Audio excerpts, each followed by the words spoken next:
cœur de l'information.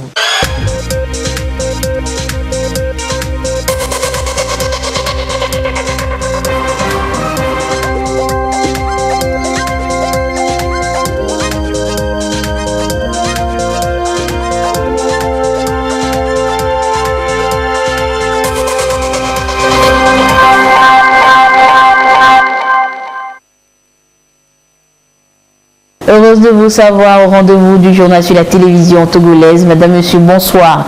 Et voici les titres de cette édition.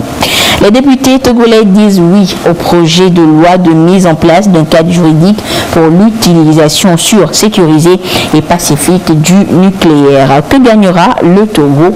Les réponses dans ce journal. Et durant cette crise sanitaire, les personnes vivant avec le VIH sont à préserver. Et pour le faire, l'ONU-SIDA apporte son soutien au Togo, lequel à suivre dans cette édition. Et puis, quels sont les coûts portés à l'économie du pays par cette crise et comment y remédier? Une note de politique d'analyse a été élaborée par le CADERT. Son contenu à découvrir toujours dans cette édition. Voilà donc pour les titres. Le Togo se dote d'un cadre juridique pour l'utilisation sûre, sécurisée et pacifique du nucléaire. En séance plénière ce jeudi, les élus du peuple ont adopté le dit projet de loi à l'unanimité. Le compte rendu avec Esther Laclé. À l'unanimité, les élus du peuple ont dit oui à la loi sur l'utilisation sûre, sécurisée et pacifique du nucléaire. C'est une loi de 99 articles qui renferme d'importants avantages, notamment dans les domaines de l'agriculture, de l'élevage, de l'industrie, de la recherche scientifique et de la santé. Le présent texte de loi est le fruit d'un long travail qui, selon le gouvernement, va conforter le Togo dans la mise en œuvre du plan national de développement PND 1822. Le présent projet de loi, en lien étroit avec notre plan national de développement et avec la vision politique du chef de l'État, est le fruit d'un long travail remontant à 2 ans entre les ministères concernés et l'AIEA. Il vise à doter le Togo de moyens juridiques lui permettant de prendre des mesures de mise en œuvre des engagements internationaux pris en matière d'utilisation sûre, sécurisée et pacifique de l'énergie nucléaire, des mesures efficaces de prévention, de détection et d'intervention en cas d'actes non autorisés, mettant en jeu des matières nucléaires, d'autres substances radioactives ou des installations associées susceptibles de causer des dommages aux personnes, aux biens ou à l'environnement, ou de mettre en danger d'une quelconque façon la sécurité nationale. Enfin, de fixer des règles d'utilisation de l'énergie nucléaire, de déterminer les infractions en cas de non-respect du dispositif légal et réglementaire et de prévoir les sanctions encourues. À côté de ces multiples avantages, le nucléaire et les rayonnements ionisants qu'il véhicule comportent des effets potentiellement nocifs pouvant résulter d'une utilisation inappropriée, d'accidents ou d'actes malveillants. Il est donc impérieux pour tout État de se doter de cadres juridiques pouvant lui permettre de gérer ses impératifs afin de mieux protéger la santé publique, la sûreté et l'environnement. Pour la présidente de l'Assemblée nationale Yawati Gbori-Tiegan, c'est une avancée majeure pour le Togo dans la consolidation du partenariat entre le pays et l'Agence internationale de l'énergie atomique. La présente adoption constitue pour nous une avancée majeure et consacre ainsi l'entrée de notre pays dans le cercle des États parties au traité sur la non-prolifération des armes nucléaires. Elle permettra également à notre pays de consolider et de diversifier les liens de coopération avec l'Agence internationale de l'énergie atomique AIEA. Ce cadre juridique bien structuré en matière de législation sur l'utilisation sécurisée et sûre du nucléaire dans un but pacifique offre à notre pays des intérêts multiples et diversifiés. En effet, la représentation nationale est convaincu que les technologies nucléaires ont une contribution majeure à apporter à la satisfaction de certains besoins essentiels, à savoir le développement durable, la nutrition, l'agriculture ou le traitement de maladies nécessitant l'usage du nucléaire. Il est donc permis à ce stade d'envisager dans un court ou moyen terme la création d'unités médicales spécialisées et dotées de toutes les technologies appropriées pour venir en aide à nos concitoyens qui seront dans le besoin. À l'heure où le monde entier fait face à une situation de crise sanitaire, la santé publique retient davantage les attentions. Pour son nouveau quinquennat, le chef de l'État mise énormément au-delà de la santé sur l'agriculture et l'industrie, passant par les énergies, vision soutenue par l'Assemblée nationale. La crise sanitaire que nous traversons a bouleversé les équilibres existants. Le système de santé a été fortement sollicité. Il est devenu impératif d'accorder davantage de ressources aux questions de santé publique.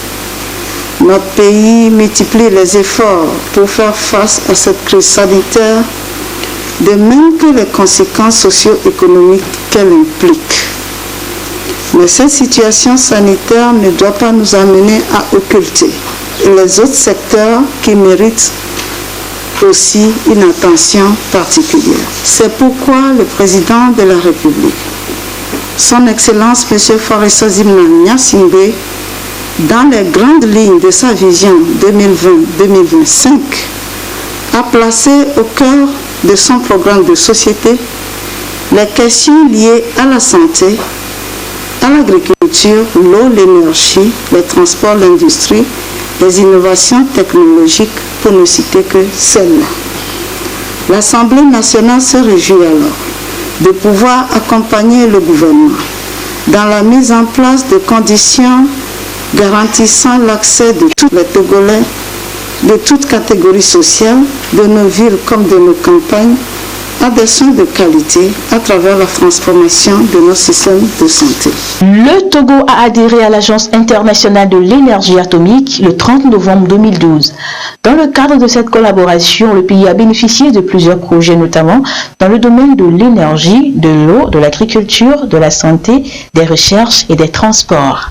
Ce projet de loi tient compte des standards internationaux en matière de législation et de réglementation de l'utilisation sécurisée et sûre de l'énergie nucléaire dans un but pacifique. Il permettra au Togo de disposer désormais d'une base légale pour intervenir et gérer les divers aspects de la question, comme la gestion des déchets à bord des navires au large des côtes et leur traitement, entre autres. Se trouveront ainsi consolidés les liens entre le Togo et l'AIEA avec comme corollaire le renforcement en ressources humaines et matérielles dans tous les champs d'utilisation du nucléaire. Le monde entier vit une situation difficile depuis l'apparition du Covid-19. L'environnement socio-économique est frappé de plein fouet et les économies sont mises à rude épreuve. Pour mesurer donc l'ampleur de la situation au Togo, le Centre autonome d'études et de renforcement des capacités pour le développement au Togo, CADERT, a élaboré une note de politique d'analyse des impacts. Le centre est passé aux recommandations après avoir dressé le tableau de la situation. Voyons cela avec Luc Assis. Elle a mis à genoux l'économie mondiale. La pandémie à Covid-19 a des conséquences néfastes sur l'environnement socio-économique. À des niveaux différents, tous les pays sont impactés. Ils essaient de sortir la tête de l'eau tout en saisissant toutes les opportunités économiques qu'offre la maladie. Quel effet cette dernière a sur la vie économique du Togo? Le CADERT, Centre autonome d'études et de renforcement des capacités pour le développement du Togo, a essayé de répondre à la question à travers une note de politique élaborée en avril dernier, soit pratiquement un mois après la détection du premier cas dans le pays. Les mesures d'urgence qui ont été mises en place ont une incidence sur la capacité productive de certains secteurs et donc en 2020, on devrait s'attendre à un certain recul de la capacité productive au niveau du Togo qui devrait se traduire par une chute du produit intérieur brut durant cette année 2020. Pour illustrer cela, si vous regardez les chiffres par exemple, vous allez voir qu'en 2019, le taux de croissance au niveau du Togo était de 5,3%. Cette croissance-là était essentiellement tirée par le secteur tertiaire, qui contribue à près de 60% de la formation du PIB, suivi du secteur primaire, qui contribue à hauteur de 23%, et du secteur secondaire, qui contribue à hauteur de 17%. Si vous prenez le secteur tertiaire, dans le secteur tertiaire, quelles sont les branches les plus dynamiques au sein de ce secteur-là? C'est essentiellement les branches commerce, transport, télécommunications. Donc vous voyez que les mesures d'urgence déjà ont un impact très très important sur ces branches-là. On devrait avoir un recul fort de l'activité productive dans ces branches-là. Donc un recul de l'activité productive dans le secteur tertiaire.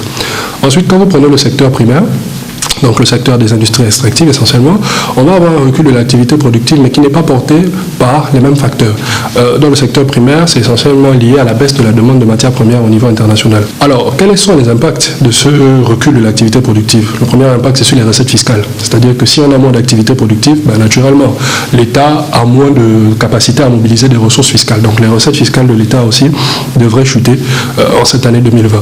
Il faut noter toutefois que cette chute-là devrait être amplifiée par les mesures d'exonération qui ont été mises en place, notamment pour soutenir un ensemble d'entreprises durant cette période difficile. Le Covid-19, c'est un choc conjoncturel, mais qui implique une augmentation des dépenses. Et d'une part, vous avez une baisse de recettes. De l'autre côté, vous avez une augmentation des dépenses.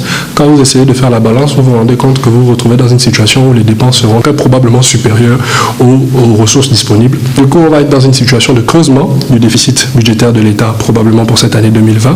Et ce déficit budgétaire-là, donc cet excès des dépenses-là par rapport aux recettes de l'État, il faut quand même qu'on finance ces dépenses-là. Donc on va essentiellement avoir recours à des emprunts auprès de nos partenaires multilatéraux, auprès de nos partenaires bilatéraux. Et ces emprunts-là vont avoir pour conséquence notamment d'augmenter le ratio dette publique sur PIB. Beaucoup d'entreprises ont mis en place des mesures de chômage partiel à cause du recul de l'activité. Donc ça a un effet sur la baisse du revenu de ces individus-là. Qui dit baisse du revenu, dit baisse de la consommation. Au regard du tableau peint, le gouvernement n'est pas resté inactif.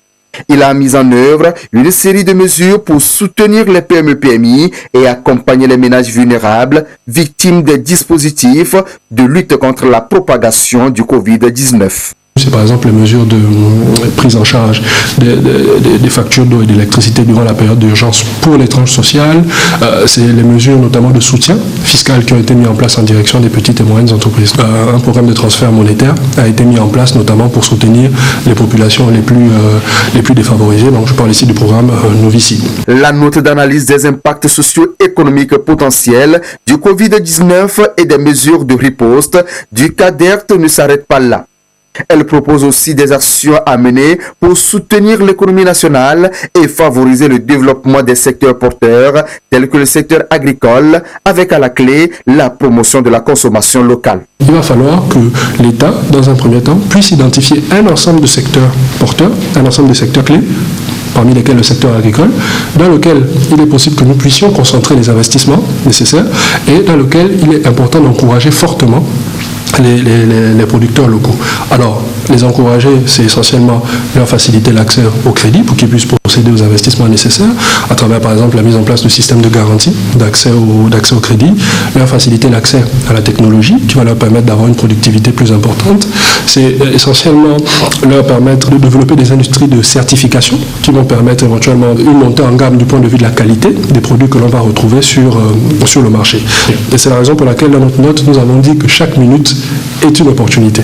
Parce que là, vous avez la possibilité de développer une production locale à l'abri de la concurrence étrangère. Nous avons proposé qu'une partie du Fonds de solidarité et de relance économique soit consacrée justement à la promotion des chaînes de valeur, notamment dans les secteurs porteurs. Ça, c'était la première proposition. La deuxième proposition, c'est que nous pensons qu'en plus de la production locale, il faut favoriser la consommation locale. Alors, comment faire pour favoriser la consommation locale? Nous pensons que l'État est très très bien placé pour pouvoir utiliser des leviers tels que la commande publique pour pouvoir éventuellement stimuler l'activité économique auprès d'un ensemble de producteurs locaux. ce qui aura pour conséquence éventuellement que ces derniers puissent créer de l'emploi, puissent investir, et on pourra éventuellement couvrir les besoins du marché. Et les emprunts qui sont contractés dès maintenant doivent être contractés vraiment sous une approche de la soutenabilité de la dette qui consiste à dire oui, nous avons besoin de l'argent, mais cet argent-là, nous l'empruntons. Il faudrait que l'on puisse rembourser cet argent-là vraiment dans des conditions qui nous permettent aussi, de l'autre côté, de poursuivre nos objectifs de développement et notamment les objectifs du PND. Comme les autres pays du monde, le Togo n'est pas encore au bout de ses peines. La crise sanitaire persiste toujours et met les économies en récession. Les différentes initiatives prises par le gouvernement et l'appui des partenaires permettent de relever petit à petit la pente. Spécialisé dans la recherche, la formation, le dialogue, le développement et la gestion ainsi que la dissémination des connaissances, le CADERT publie une note de politique chaque année pour informer le public de la situation socio-économique du pays.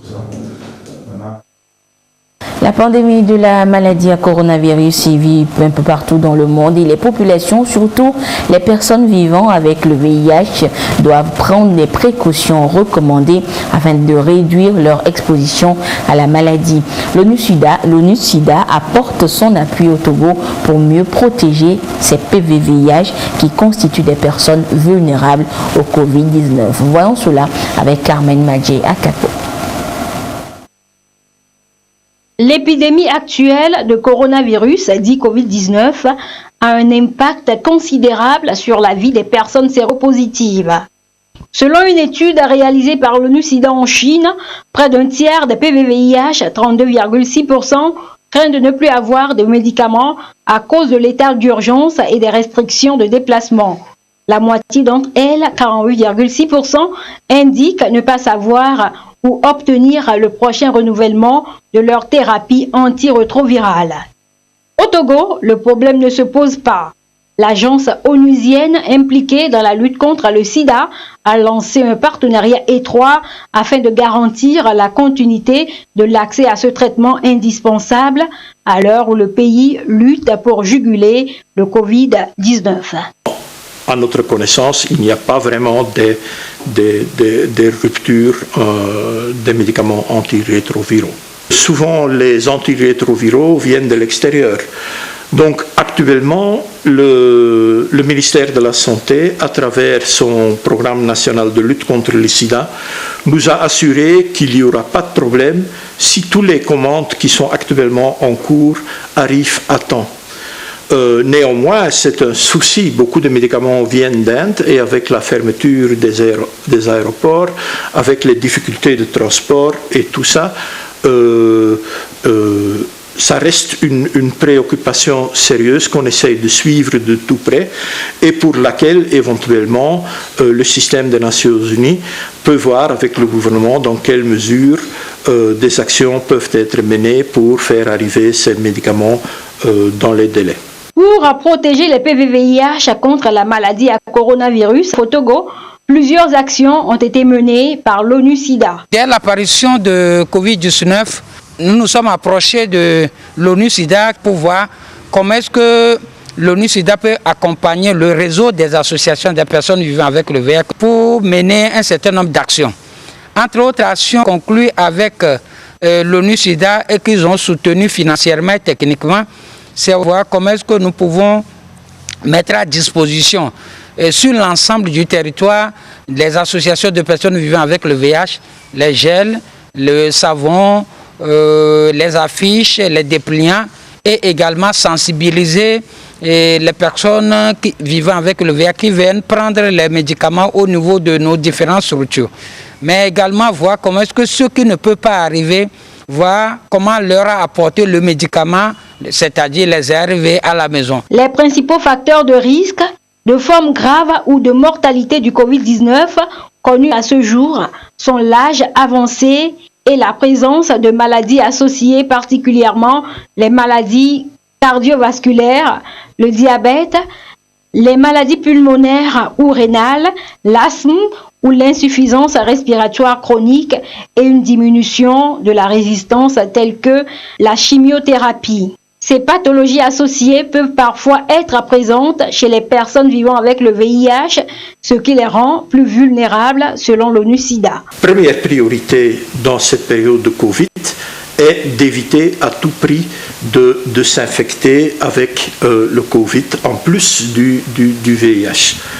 Pour cela, notre message est de dire aux personnes vivant avec le VIH, appliquez avec encore plus de rigueur les méthodes de prévention préconisées par le gouvernement. Deuxièmement, ce qui est important pour les personnes vivant avec le VIH est de continuer de prendre leur traitement. Donc, il ne faut pas avoir peur d'aller au centre de santé.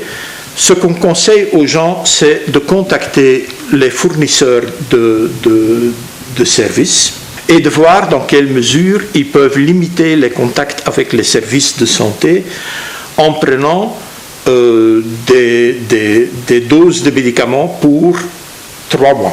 Pour donc éviter le Covid-19, les personnes vivant avec le VIH doivent, selon les médecins, s'assurer d'être à jour du point de vue des vaccinations, prendre régulièrement leur traitement et respecter les mesures barrières, comme le recommande l'OMS.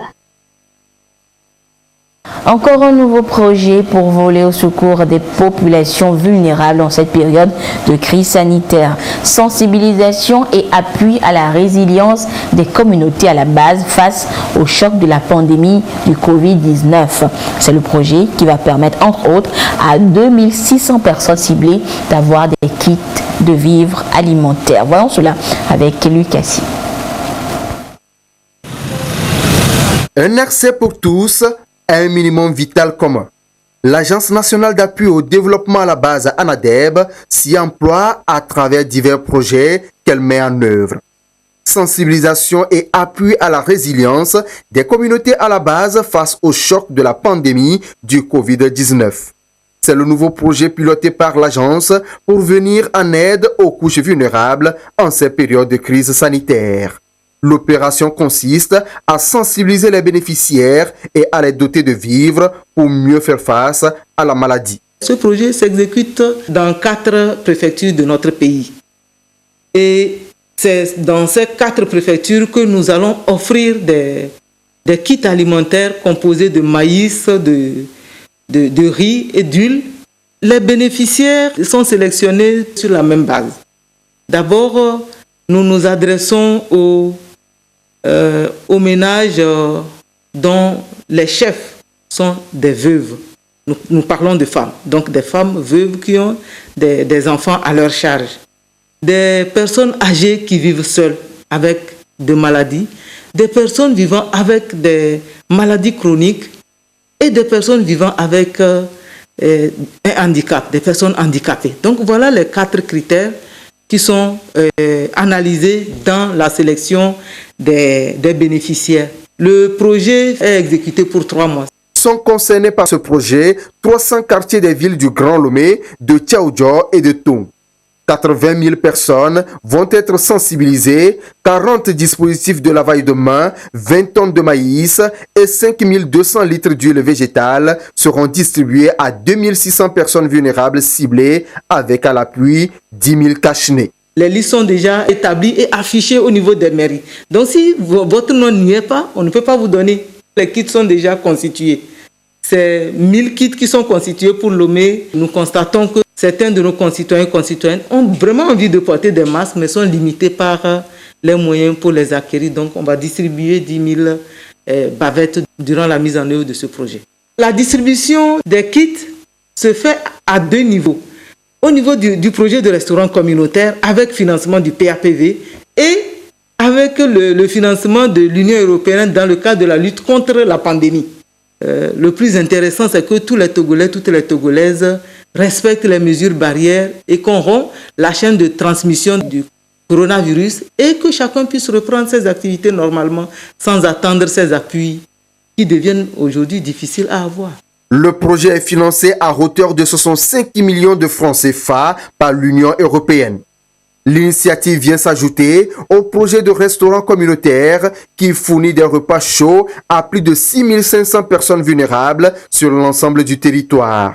L'idée étant d'améliorer l'état nutritionnel des populations ciblées, le projet s'est adapté aux exigences sanitaires de l'heure. Les bénéficiaires reçoivent désormais des kits de vivres mensuels. C'est l'une des composantes financées par le programme d'appui aux populations vulnérables, PAPV. Les centres de prise en charge, notamment les orphelinats, accueillent beaucoup de visiteurs, tout comme les autres services. Et en cette période de crise sanitaire, des dispositions sont prises pour éviter toute contamination. À SOS Village d'enfants de Lomé, les habitudes ont également changé, comme l'a constaté Abidé Niazimbo. C'est un calme inhabituel. Ici, à SOS Village d'enfants de Lomé, le constat est palpable, le coronavirus y a dicté ses lois. Même si le village semble désert, sa population y vit toujours. C'est dans ce silence de plomb que Narcisse, notre guide, nous fait la visite. Les habitudes ont changé, ici coronavirus oblige. Considéré comme la pire crise sanitaire d'une génération, les dirigeants de SOS Village Enfants prennent des dispositions. Et dans chaque maison, enfants et adultes se plient à la nouvelle donne. Au début de la crise, nous avons pris certaines dispositions pour éviter que les enfants soient en contact avec le monde extérieur. Donc, dès le début de la pandémie, nous avons fait en sorte que chaque famille puisse avoir 2 mois d'allocation mensuelle pour les denrées alimentaires, le stock de nourriture, les produits de première nécessité, afin que les enfants ne puissent pas aller ici et là.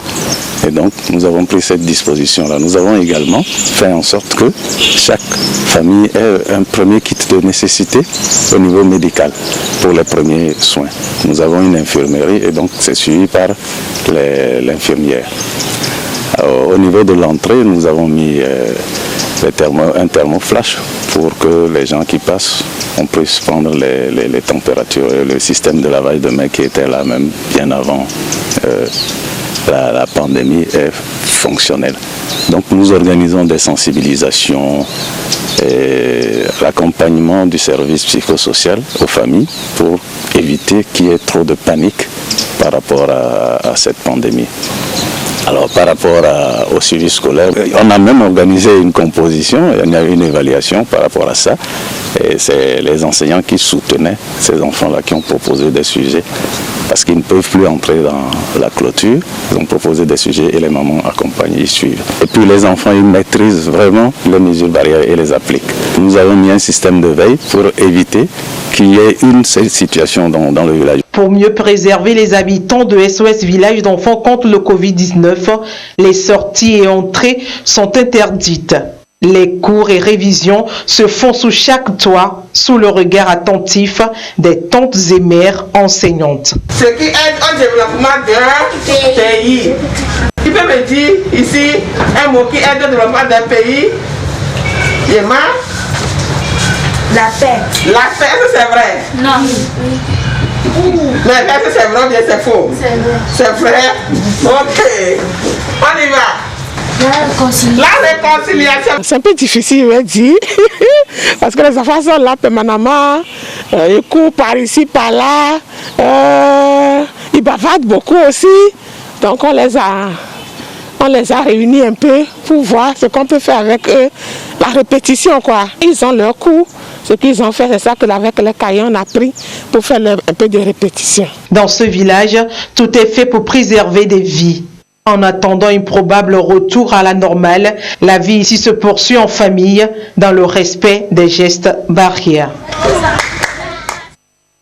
Et le communiqué, à présent, le communiqué de la situation de la pandémie au nouveau coronavirus Covid-19 au Togo. À ce jour du jeudi 4 juin 2020, la situation de la pandémie se présente comme suit dans notre pays. Le nombre de cas confirmés est de 465, dont 13 nouveaux cas depuis hier. Le nombre de personnes guéries est de 239, 3 nouveaux guéris depuis hier. Le nombre de cas actifs est de 200. 113 et le nombre de décès est de 13. Un communiqué signé du ministre de la Santé et de l'Hygiène publique, professeur Moustapha Mejiawa. Et ce soir, nous renouons avec les sports, avec la paille des sports après quelques semaines de suspension, avec notre ami de tous les jeudis, Jean Kofi Dedi. Jean, bonsoir. Bonsoir, Annie. Jean, c'est officiel depuis une dizaine de jours. Les championnats nationaux de football de première et de deuxième division ont pris fin. Oui, Anita, il s'agit bien là des championnats D1 et D2, saison 2019-2020 qui ont connu une fin prématurée décidée par la Fédération togolaise de football pour cause de la pandémie à coronavirus. Quelles sont les conséquences de cette interruption de compétition avant-terme? Réponse à Flynn Johnson. Tout le monde, acteur du football au Togo ou à l'international, était suspendu à ses lèvres. La Fédération togolaise de football, puisque c'est d'elle qu'il s'agit, avait entre les mains le destin des championnats nationaux saison 2019-2020. Et pour cause, la passion et la âme de vaincre des uns des autres se heurtent depuis quelques semaines à un obstacle de taille, la pandémie du coronavirus. Au moment de trancher, la FTF n'a voulu prendre aucun risque face à la menace du Covid-19. Elle a tout arrêté. Ainsi, dans un communiqué en date du 26 mai, l'instance patronnée par le colonel Guiakovi a donné le dernier coup de sifflet des championnats nationaux de première et deuxième division, après 20 journées pour le premier et 11 pour le second. Le moins que l'on puisse dire cependant, c'est que la poire a été coupée, de sorte que chacun y trouve sa part. Au niveau de la D1 par exemple, l'association sportive de la COSA, ASCO, première après 20 journées, a été déclarée championne. Ce sacre, le troisième dans l'histoire du club, confère au condonnant le pouvoir de porter l'étendard du Togo à la prochaine édition de la Ligue africaine des champions. Le dauphin d'ASCO, Unisport de Sokoré, fera également ses débuts dans la cour des grands à la faveur de la Coupe de la Confédération africaine de football. La même règle est appliquée au club de deuxième division. Là, c'est l'entente 2 et l'Es Binan, leaders respectifs des zones sud et nord, qui se frottent les mains pour être promus dans l'élite avant l'heure. Le coronavirus ne fait pas de malheureux dans la famille du football au Togo. La preuve, les clubs en sursis pour la relégation, Maranatha et US Koroki en D1 et le tandem Agaza CDF Aknour pour la D2 ont trouvé le salut. Pas de relégation. Conséquence, les prochains championnats se disputeront à 16 clubs pour la D1 et 22 pour la D2. Jean, cette pandémie à coronavirus ne laisse pas indifférents les clubs hippiques de la capitale. Effectivement, Anita, deux d'entre eux, Iman Hippique Club et le club Samidak du Togo, sont porteurs de messages à l'endroit des cavaliers du pays. Et comment ces derniers doivent-ils se comporter en cette période de pandémie? Le compte rendu nous est commenté par Aflin Johnson. Dans la bataille contre la pandémie à coronavirus, il faut également compter les efforts des clubs hippiques de Lomé et de ses environs. Parmi eux, le Iman Club hippique d'Aguanivé et le club Samidak du Togo, Lomé Kégué. Ces deux clubs conjuguent leurs efforts afin que les cavaliers du Togo respectent les consignes instaurées pour la gestion de ce temps où le coronavirus continue de dicter sa loi. Nous respectons d'abord les mesures barrières et le parc est actuellement fermé. Nous n'avons pas de visite et nous avons cessé les activités parce qu'on recevait au moins beaucoup de gens pour les balades à cheval. Donc actuellement nous avons arrêté tout. Les palefreniers font leur travail. Ils sont protégés comme il le faut. Nous sommes dans un moment d'épidémie, donc il faut éviter tous les contacts avec d'autres amis. Donc s'ils sont au parc, pas d'amis, pas de visite. Initiateur des compétitions de chevaux et aussi de horseball, le Iman Club hippique et le club Samidak convient les cavaliers à continuer les entraînements dans le strict respect des mesures sanitaires en vue des prochaines échéances. J'appelle vraiment à tous les cavaliers du Togo de continuer par s'entraîner, même chez soi à la maison, de continuer par s'entraîner avec les chevaux parce qu'un cheval qui est garé une semaine, 2 semaines, il devient fou. Donc il faudrait continuer par faire des exercices, continuez pas à faire des activités à la maison avec vos chevaux, continuez pas à entraîner vos chevaux et respecter les mesures barrières pour qu'à la fin de ce confinement, nous puissions reprendre nos activités en bonne et due forme. Depuis un temps, on a cessé d'aller en chevaux là. Ça nous manque, mais nous sommes obligés de respecter les mesures barrières pour que dans peu de temps, la maladie va passer et on va reprendre nos habitudes. Dans ce monde de la cavalerie, l'autre point important reste l'entretien des chevaux et leur nutrition. Là aussi, les palefreniers doivent prendre des précautions pour préserver leur santé et celle des animaux.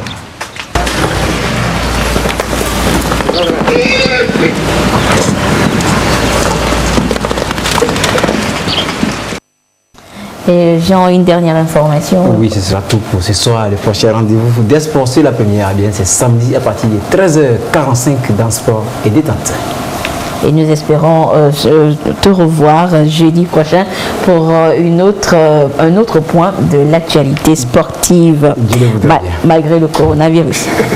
Et voilà, c'est sur cette page des sports donc que se referme cette édition. Merci de votre fidélité à la télévision togolaise. Respectons toujours les mesures barrières pour éviter le coronavirus au Togo. Excellente suite de nos programmes. Au revoir.